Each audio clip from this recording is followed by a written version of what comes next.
Well, David Brady, 6 in a row for this brilliant Dublin team that have just lifted Sam Maguire once again. 5-point win. And again, nobody can get near them.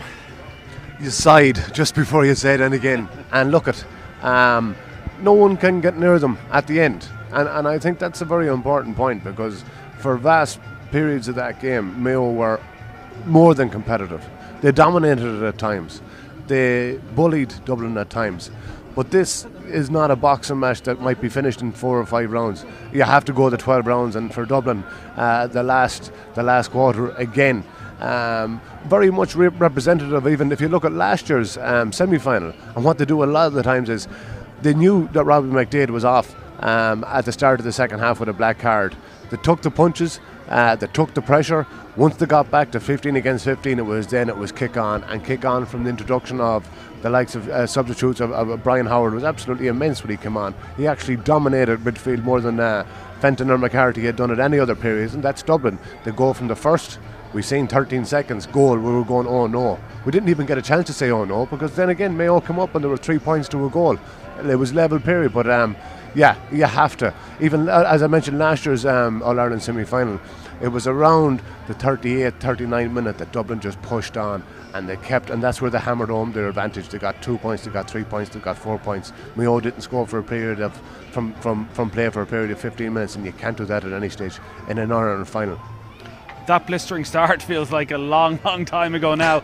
A goal, I'm not sure of the official time, but somewhere in or around 11, 12 seconds. I've seen it 13. And hey, well caught. That's as good as catch as we've had all day. Tell you what, could get a job in the full forward line for Mayo with that, couldn't I? Yeah. Bloody hell.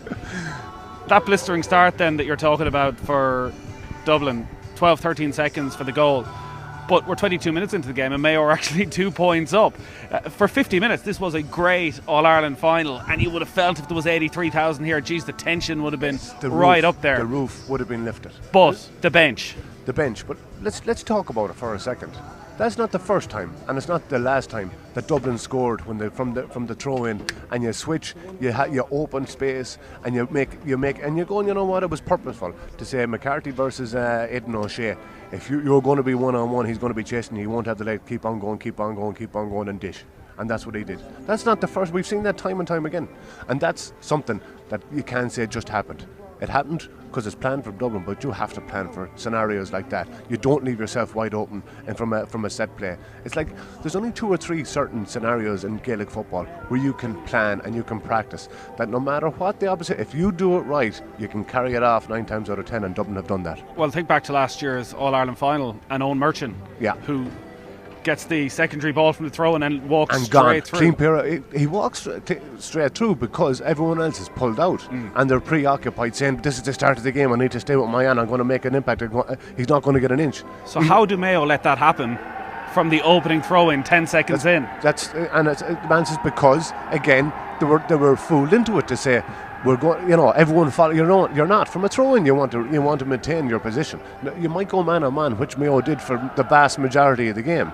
But the whole thing was that they were dictated to by Dublin for that first 13 seconds, and it was a little bit of naivety and a little bit of cute play from Dublin, because they had planned that time and time again. Clean heels, it's called, clean heels. If you've seen a player with clean heels, you make way, you give way, you make runs across over just before he comes to you. So again, you have to be followed, but you should maintain a zonal position in something like that, because you meet the man coming on.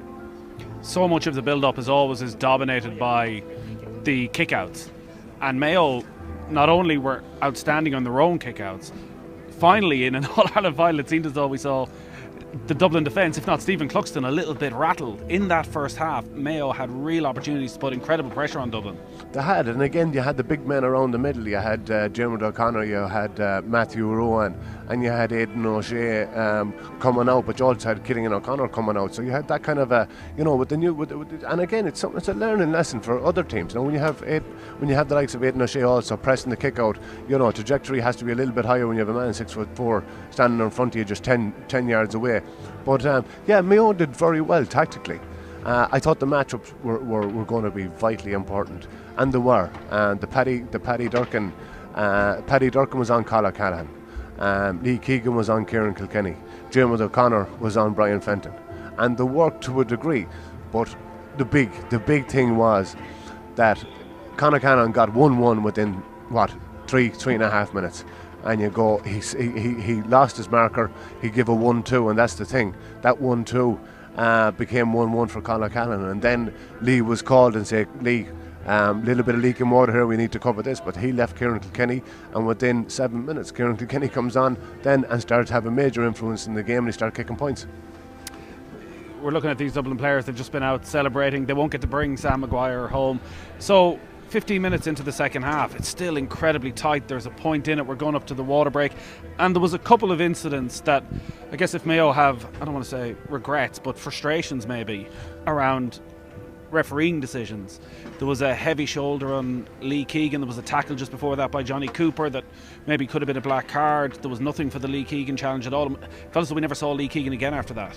Yeah, and from what paper where I seen it, I seen that that Lee was met perfectly on the shoulder, but actually when you seen it on the television, it was perfectly square on the chest, but there was no free given, and it was the ball came up and was played by Dublin. Them things happen, and that's the reality. The referee decisions don't go against you. Or don't go with you, but it's not crying over spilled milk, but that's the rub of the green. Bad call from the referee, but so be it. Johnny went off after his tangle with Killian. I didn't actually see exactly what it was. Could have been a black card, but I'll tell you what was worse. We made very, very, very, and let me tell you, very basic errors. Down in the corner, we had a sideline ball down in the left-hand corner. And at a crucial period of the game, we kicked it straight to a Dublin player. And there was no Mayo player. There was no pressure on the kicker. We gave away some silly hand passes. We didn't even give them to our own players. It was directly to Dublin players. But the most important thing is we took the wrong decisions. Our substitutes took the wrong decisions when they come on. I always say, if you feel you're in to do a job, do it as good as you can. But you're asking, look at the experience coming on from a Dublin perspective. Costello, Howard, Mannion. From our own perspective, you have James Carr, you have Jordan Flynn, you have Darren Cohn, you have young Durkin, James Durkin. You know, you can't match that. You can't. And if it's not a gamble, we had to look at some sort of formulation of a plan to finish with our strong players. Maybe taking players off earlier in the game to know that they're your key men going forward in the last 10 minutes, last 15 when we need them. And that's when we needed experience. That's when we needed the and again, we probably don't have the experience from a forward line. I'm not being disingenuous to say, if you had even the likes of an Andy Moore, we had it in the backs, Keith Higgins, Colin Boyle, who didn't even, you need to have a steady head in them circumstances.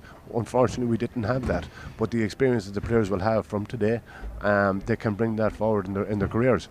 It was such a strange and surreal day without the crowd, and it felt in one way as though the game lacked some sort of intensity. But I'm just wondering if those mistakes Mayo were making in that sort of 7-8 minute spell when Dublin reeled off 5 unanswered scores and Mayo went 15 minutes without scoring, if actually there's a sort of unseen intensity that's actually happening on the pitch, that they were, while it felt as though it wasn't at the usual tempo of an All-Ireland final, it was, and Mayo by that stage mentally maybe we're just worn down by the brilliance of this Dublin side. Look at it, it's constant jab, punch, back and back from a Mayo Dublin perspective, and Mayo give as good as they got until you had to call for the cavalry, and the cavalry is the experience is vital. And look at. Let's ask the question: have we ever introduced someone that can dominate the game like Brian Howard? Like, he didn't just dominate. Nobody has. No county has a Brian Howard on the bench. Well, look at the Currys of the days had the calibre and class of players, and the Tommy Walshes and these guys to bring on when they really needed them. And again, that's competition in a squad and everything else. We've seen the introduction of some fantastic young players into the Mayo squad this year, the likes of Oisin Mullen. I thought was absolutely outstanding. From the first to the last minute, he started competing in the midfield for the first 10 minutes. He got 3 marks, and you're going, oh my God almighty, and this guy is giving away 1.5 foot to the likes of Conor Callaghan. Again, Owen McLaughlin, that experience as well. He had a good game. He wasn't exceptional. I thought he didn't probably dominate the game as he has in other games, but that's down to experience. Tommy Conroy, I probably would have taken Tommy off a little bit sooner and brought him on towards the end of the game. He just didn't get into the game. You go take him off, but if you want a finisher and you want someone that has pace and legs to get you goals, or else to take on the defence in the last 50 minutes, I would possibly bring him on. And look, it's great up here, and you can say we should have or could have, but again, Patrick Durton not coming out for the second half was an absolutely massive blow from an injury perspective. Don't know exactly what his injury was, but he was unable to continue, and that again changes your whole hand. It changes your deck. Michael Plunkett that come on did very well as well, and again another good one for the future. 5 points in it at the end, but it felt as though Dublin were toying with Mayo almost. They were letting them kick points or kick wides from miles out, and that if Dublin needed to find an extra gear, in fact the whole way through it felt if Dublin needed to find an extra gear, it probably was there. Who were the players that really stood out for you for Dublin today? Yeah, I'll give you 1 point for this. We could have been 2 points in with 5 minutes to go. Very simply, you turned over to me and says we could have, when the card went up for extra time, 5 minutes. We had kicked 2 wides and we kicked 2 balls into the keeper's hand. That was the scenario of it. Who stood out for me today? Look at class is permanent. The likes of Conor Callahan. He was dominated for periods, and that's a good footballer against a great footballer. But the great footballer was constant, and Con came out with 1-1, and that turned the game. I thought James McCarthy again. He didn't contribute as such from a scoreboard perspective, but his constant engine, his mobility, and he adds so much to the Dublin play. Kieran Kilkenny again, Manses was confined for a lot of it, was well marked, but class, that he was just permanent, and he came into the game when he got the opportunity, and Lee Keegan went over to Con. But he kicked 3 points in the end, having had probably a first 20-25 minutes where he kicked a couple of wides, was quiet, looked well shackled, and then you're watching him at the end, he's just running the show. Yeah, and you're going to yourself, Manses, did he get man the match, or Manses did he can have him in his pocket, and that's the thing. And I think Johnny Small was very, very good inside. I know Killian on Davy Byrne Killian was dominated that for long periods of time. Maybe from a defensive perspective, you have to put your hand up and say Mayo didn't even look like scoring a goal at any stage of form. And I don't know, it's the first championship in history that a team hasn't scored a goal against the winners. Dublin have gone through the whole championship without conceding a goal.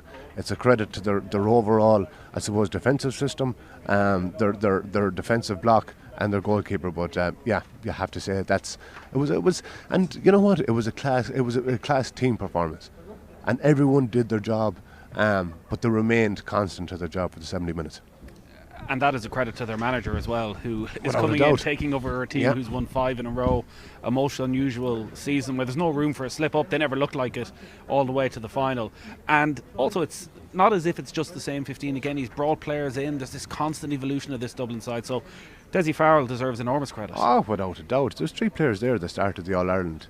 And as I said to you, Robbie McDade didn't even make the 26 from the Dublin panel last year. And again, it's you're going to yourself, momentum is great. Everything was against Dublin this year. If you've been straight, the momentum was broken. The playing pitch was kind of levelled. Again, there was no Hill 16. There was no, it wasn't. It was the playing pitch was levelled a lot more in favour of other teams, I think. But Desi Farrell stood up to it, and look at he was handed a great team by Jim Gavin, but that doesn't necessarily mean that he was handed on All-Ireland. He earned it and he deserves it. History everywhere you look with this Dublin team. Then no goals conceded, 6 in a row. Stephen Cluxton, 8 All-Ireland titles now, joining so many of those Kerry greats. So many of these Dublin players have 8 All-Ireland medals now. Coming into this game, Mayo were the same odds to win today as Dublin were to win 10 in a row. Barring some sort of a one-off freak result, is 10 in a row now very much something we should be talking about? No, we shouldn't. We should be talking about next year and how everyone steps up. But nobody's going to get near them next year. That is as close as the team will get. No, not at all. Mayo made some very, very elementary mistakes there in serious periods of the game when it's looked back on, and let's not gloss over it. Some naive mistakes. And again, would you do things differently from a point of view as a player, as a manager? Of course you would. You would look at it differently. But again, when people look back in this game, Dublin were there to be got at today, and let no one else think they're not. And if it was a Curry that was playing them there today, do I think it'd be? I think it would have went down to the wire, maybe even a bit more so, because I think Curry have a better bench. But if Curry lost the goals against Cork, so you can't play an Ireland final when you lose in Munster, and that's the reality. Maybe that's what we'll see in next year, where the qualifiers continue, or there's a period to come back after you're beaten. Like knockout championship, I thought this year was great, but it's very, very hard to knock out Dublin, no matter what way you take them. They deserve everything. But from your first question is, should we be talking about 10 in a row? No, because people need to watch a lot of the periods of that game and seeing where Mayo could have actually went and competed to the very, very end against Dublin. Unfortunately, 1 10 in a row has already been completed. 10 All-Irelands without a win for Mayo. Good start. It's beyond asking how do they come back from this, because we've seen time and time again they do just come back. How do you come back? How do you come back next week? How do you go back tomorrow at work if you have a bad day in the office? You get up and you go at it. And you know what? I'd have more hope, let me tell you this now, I'd have more hope in that generation and crop of Mayo players, because they're a lot younger. They have a lot more years ahead of them. Whereas there's in every team, I'm telling you now, you'll see more retirements in the Dublin team this year than you will in the Mayo team, without a doubt. Because there's the youth is there. As I said, Oisin Mullen, you have Owen McLaughlin, you have Tommy Conroy, you have young James Carr, who has a great future. I think James Durkin also has a great future. You have hope. And once you have got kind of that experience now for them young players, 4 or 5 of them playing the first All-Ireland ever, will stand to them. And again, you have. I think this year, Killian O'Connor was excellent throughout. Even today, again marked by one of the best defensive units in the country. But you have to have hope. If everyone decided to throw in the towel every time, they get better. Everyone gets better every year if you don't win the All-Ireland final. Yes, Mayo get to the final because they're constant and they have the ability and they have the quality to get there. They don't have enough to get over the line, and you say, so be it. Let's move on. 2021 vaccine and a Mayo All-Ireland. You know what? Yeah, we'd want a little bit of a booster in the vaccine. You know what? It's going to be a challenge here for everyone. The league is starting in the last week of February. Championship will be over by July. It's 6 months. Grant says 6 months away. You're going to be in an All-Ireland semi-final. You got yourself. Get up, get on. It'll be Division 2 for Mayo. Something new. I think it'll be a challenge because to come back now from an All-Ireland defeat, get into league mode and get into Division 2, you want a quick start. You don't want to lose your first game or your second game in Division 2, because then you're in a dogfight to try and stay up, and you go, Mayo, stay up in Division 2, go down to Division 3, could very well happen. See, that's the thing, and that's the challenge that you have to get up and match. Great stuff, DB. A pleasure, and we'll see you next year in the All-Ireland final.